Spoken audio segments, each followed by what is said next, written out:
জাহাজটা নিয়ে একবারে দুদেশে সীমান্ত রেখার উপর দিয়ে চলে যাবো ইনশাল্লাহ। তখন বাম দিকে থাকবে মিয়ানমার, ডান দিকে বাংলাদেশ।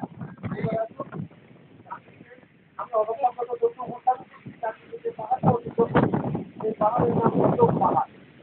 এত কব্বর রাখাই কত এরকম দেবতা আর সবরূপ পাহাড় বাংলায় পরিভাষায় দাঁড়ায় এই পাহাড়ের নাম দেবতার পাহাড়।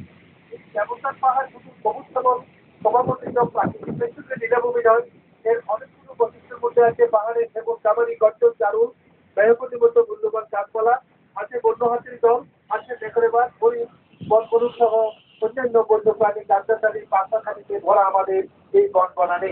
এছাড়া ডান দিকে একটা বন্দর অতিক্রম করছি দেখতে পাচ্ছেন। এই বন্দরটা আমাদের বাংলাদেশের টেকনাফ স্থলবন্দর বলা হয়ে থাকে। নামের স্থলবন্দর বললেও নামের নৌবন্দরও বটে।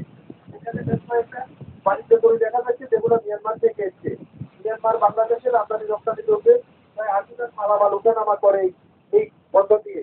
এছাড়া সুগা ডান দিকে এখানে অনেকগুলো ওই যে নৌকো ট্রলার ভিড়ানো আছে, এটাই হলো পর্যটক ঘাট। এখান দিয়ে আপনি মিয়ানমার যেতে পারবেন। এই ঘাটের মোড়ায় যে অফিসটা ওটা হলো ইমিগ্রেশন অফিস।